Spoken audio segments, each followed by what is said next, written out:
What is up, DD fam? We are back. Home in Canada, luggage has been unpacked. All the dirty clothes have been removed and washed. I've actually been home for about 5 or 6 days now. I just want to say thank you so much from everybody here at Daily Driven Exotics to you, the audience. Thanks for your support. Thanks for watching the videos. We had an amazing time on Gumball Middle East.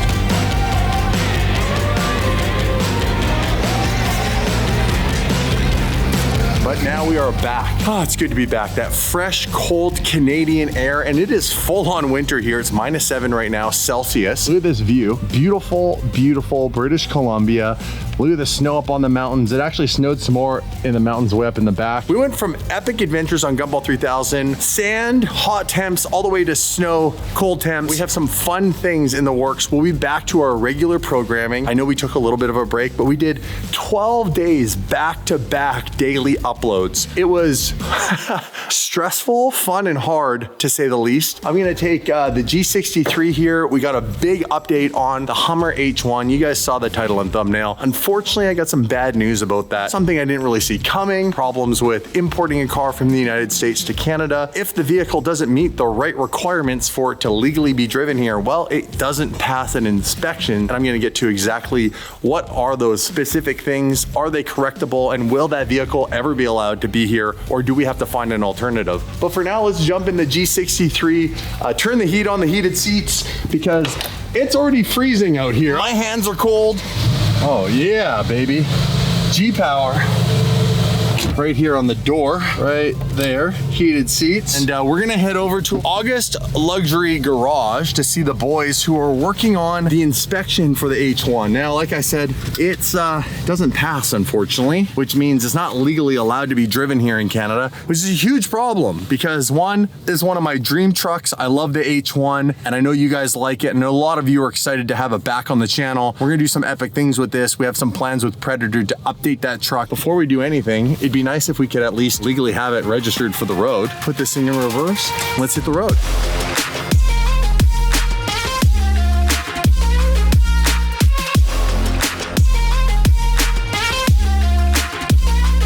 I absolutely love the G. Handles great in the snow. Even though this is a stock vehicle, if you go right here, guys, and go 2 clicks down and put it into Sport Plus, it opens up the valves, and I rolled the windows down, even though it's freezing out. Sounds good with the pops and everything. You can hear the downshift pops there. What a beast. And we are here. Let's get in there and I'll show you guys all the things that we need to deal with this H1. Oh, Matt August is Urus with the ski box winter prepped. We even got a couple daily driven cars sitting here in the snow. Man, it is chilly out. When it comes to just a daily driven all around great vehicle, the new G63 is hands down probably my favorite. Even over, honestly, an Urus. An Urus is cool, but it's not nearly as comfortable with the same almost level of performance as this. Yes, that's a little faster. It's definitely a little more aerodynamic. I mean, the Urus has got the looks, but for a big box on wheels, hands down my favorite. This is what the Urus doesn't have in the back. It has a ton of room for just tons of crap, and apparently we've got tons of crap back here. All right, let's go check on the H1. Hey! How's it going, bud? Are you working on the Hummer? No. Testarossa. Oh, you're working on a Testarossa. Yeah. Damn. How much fun is that? Oh, good. Is that from it? Yeah, doing timing belt service. It was definitely time. It was definitely, that's pretty good. Timing belt service is definitely time. Ooh, the orange manual Murcielago. I was thinking about buying that. It's a nice car. Yeah, I'm missing mine, and I think it's gonna be quite the haul to fix it. This was a car that I was genuine, and it's not an LP. LPs are impossible to find. This is the next best thing. Pre-LP, manual, still a Mercy, still sounds good, but just to probably just boot around and have some fun, get the feels back. I got 2 of them. You guys have like 4 of them. Hey, are you working on the Hummer? I'm working on Hummer. I hear there's some problems. Just a this couple. doesn't legally pass, does it? We need to fix some stuff on it. I need to put reverse lights. So here's what I wanted to talk to you about. When you get a vehicle here in Canada, it obviously obviously has to meet all the basic requirements. We're gonna go over the list of things that this vehicle needs, because there's a few small ones and there's a few big ones. All right, you guys, here she is, my dream Hummer H1. One of the things that makes this my dream Hummer, by the way, is the fact that I prefer, personally, for my taste, the H1 truck over, ironically, we have one right here, the H1 wagon variant. I like the H1 truck. I just like the look of it. And one of the things I really wanted this time around was the hard top and not the soft top, removable top, because if you ever get tempted to take the top off, which we did many times, if you don't get it 100% sealed, it does leak and it is messy. And when the carpets get wet in these things, they smell and they're gross, and you just never really get rid of that unless you strip the entire thing out, which we did, put a whole new interior in that H1 before we sold it. So it was good to go to the new owner. This time around, I wanted to go with the hard top. So like I said, there are 4 major things that made this fail the Canadian transport laws and made it so that it's not legally allowed to be on the road in here, and we have to fix those things. Now, the good news is there's nothing that's not repairable. So Glenn's working on it right now, and those 4 things are very, very important, and they're very, very key to making sure that this vehicle ends up on the road and we can register and insure it. We can't do any of those things at the moment. It's interesting that you can even import a vehicle to Canada, which we have done, and then if it doesn't pass the safety laws, it's basically would be considered for off-road use only, I guess. So that's kind of interesting. I'm gonna go over the 4 major things right now that are making this thing illegal. Number 1, let's start with the outside. This had, not that they weren't working, it had no reverse lights. So if you put this into reverse gear, there was nothing indicating that this vehicle was going to back up. That's a huge no-no in Canadian transport law. You have to have reverse lights on a vehicle. What do you do for reverse lights? I'm going to put a standalone reverse light on the rear bumper and wire it into the transmission. Gotcha, so it doesn't currently have that. That's a box we need to check. He's gonna put a standalone reverse light on here. Something on the inside that's very important happens to be seat belts. And this one passenger side seatbelt, we have the male end, as you will call it, but the female end happens to be missing on this side. There is nowhere to put the seatbelt and plug it in. So technically, until it has all the seatbelts properly working, which by the way, we're lucky that these guys are big Hummer guys. They've already gone ahead and ordered a female end of that, and it's just waiting to be basically bolted onto the side of the seat. That's a big one. In Canada, we are not allowed to have, and I believe this is for every province, we are not allowed to have driver's side, passenger side front window tint. Now this vehicle came with tinted windows, and they were like, not just slightly tinted, they were like this dark. They were super dark tinted windows on the front. Looks like they've already gone ahead and taken the window tint off, as that window is rolled up, and you can see we no longer have tint. That's a big no-no here. They don't like that. They don't even like even slightly or even clear UV protectant on the windows, and the reason is these windows are made to shatter. They're safety windows in case of an impact, or if you were obviously underwater, you want to be able to shatter the windows. You don't want them to stick together and they break into these tiny little pieces so that they're less likely to harm you when you're exiting the vehicle if you're in a bad accident or if this vehicle was submerged. A big one for Canada that's very different than the US is something called daytime running lights. Now, some of you might know what that means and some of you might not know. This Hummer did not have daytime running lights. As soon as a vehicle gets turned on, essentially there's a light inside the headlight that turns on and is just illuminating the headlight at all times. It's usually at a lower dimmer versus an actual headlight versus a high beam. These lights have a feature, and this is the daytime running light. They just weren't hooked up, and so Glenn went ahead and hooked these up. So this is gonna be my daytime running light. When the light is fully on, there's gonna be another row of lights, and then there's actually a high beam on this. The high beam is no joke. You do not wanna be in a small car, let's say like a supercar, parked in front of this at a red light when the high beams were on, because it'd absolutely blind you. One other small thing, the winch didn't come with winch control. Are we still missing the winch control? Did you ever? I talked to a gentleman on Friday, and they're sending a whole package of stuff that was missing out of the truck. From Predator? From Predator. My boys at Predator got my back. We have a small checklist of things that the truck was missing. By the way, Hummer H1s have a really cool inflation system. Again, this is not a safety required thing in order to pass and be legal here, but there is a system that has already a compressor on board, and inside the vehicle, you can inflate and deflate the tires for different off-road terrain that you might want to overcome, which is really cool. How long do you think it's going to take you, Glenn, to get kind of these things wrapped up? Is this like a today thing or? To have your, what they call RIV, which stands for Register of Imported Vehicle paperwork done. Yep. And then I can go ahead and do the provincial inspection, and then you're good to hit the road. My man. Yes, sir.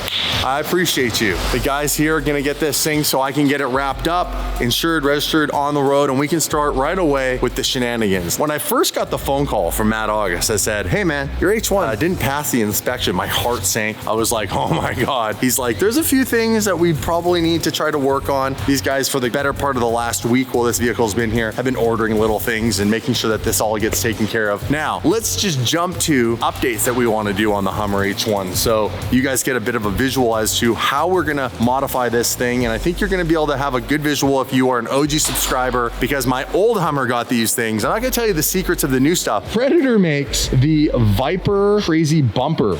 Now, the best part is this is the stock bumper. You can see how this looks. It's very flat. Let's just say not the most cool looking thing. It doesn't look that rugged. It's just the basics for what the Hummer came with. And Predator made a really cool Viper winch type system, I think they call it now. If I'm getting that wrong, don't kill me. This bumper leaves, and this is the bumper right here. That is their crazy badass.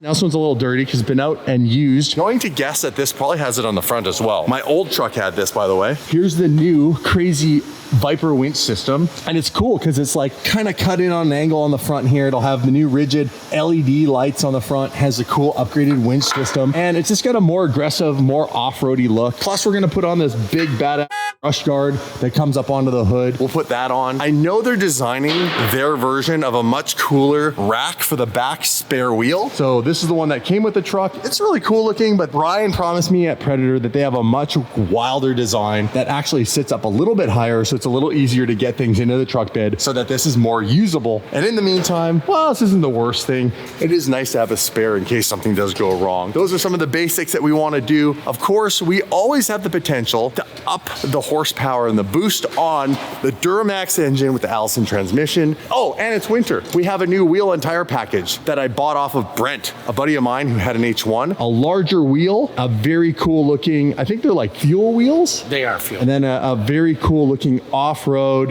winterized tire that's more suitable because this is a mud tire. This isn't going to be very good, very slippery on snow and ice. So we have something that's going to have more grip. In fact, I think they're even studded. We also have the lines coming for the CTIS, which is your central tire inflation system. Ooh, there is a fancy like CTIS, Central Tire Inflation System. Bam, Glenn hitting us with the knowledge bombs. Let's do a little montage of my dream truck, the Hummer H1.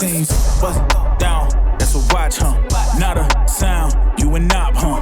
When I touch down, it's a problem. And you know it's do or die, it ain't an option.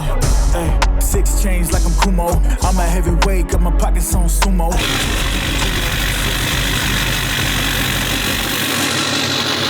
The Duramax muscle.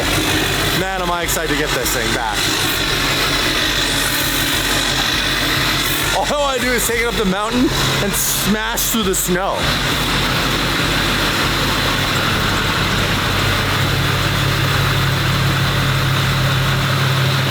H1s are massively wide.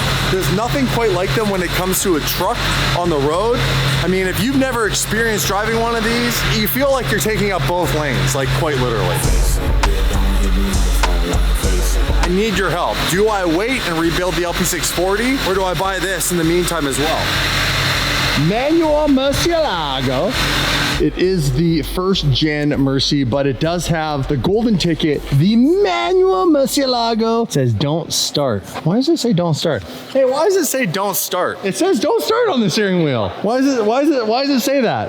Because there's no struts in it. Yeah, make sure this thing's perfect. I think I need it. I think I need it in the collection. Not that I really have a collection because I'm the anti-collector collector club, but this is wild. Check this out. Testarossa engine. Bam! That's a big engine, man. Yep. V12. Whole lot of stuff going on here. What are you doing to this? Timing belt service and a bunch of leaks and bunch of wiring. I like how you shook your head. He's just like a bunch of, he's like the list is too long to list. A bunch of stuff. This is a very unique car. It's super old, but check this out. Look at how the suspension's set up in this. So what's the name of this type of a suspension where they have in just the rear 2 sets of shocks? There's 2 sets of shocks and 2 sets of springs. I've always wondered, double coilovers? Yeah, because there's 2 on this side and then there's 2 more on this side. So just in the rear of this vehicle is the equivalent of any other car. That's right. Mercies are the same too. Mercy has 4? In the rear. Does it really? Yeah. Not even lying. I knew that. I knew that. Good to see you. Hayden's the man. He's worked on our cars for years. You can see why. He's becoming the master August technician on these exotic cars. Should this car end up as my personal daily driver here in Canada? I think it should. I love the orange. I would change the wheels. I'm not a fan of the polished wheels, but it's got all the potential. The most important thing, gated shifter. I'm gonna say goodbye to this. I'm gonna pay my bill. And I'm gonna tell you guys some updates that are coming this week because we are back to California. You don't wanna miss out. All right, thanks guys. See ya. Ciao. All right, back into the and it's cold, so I'm not even exaggerating. It's like the G-Wagon.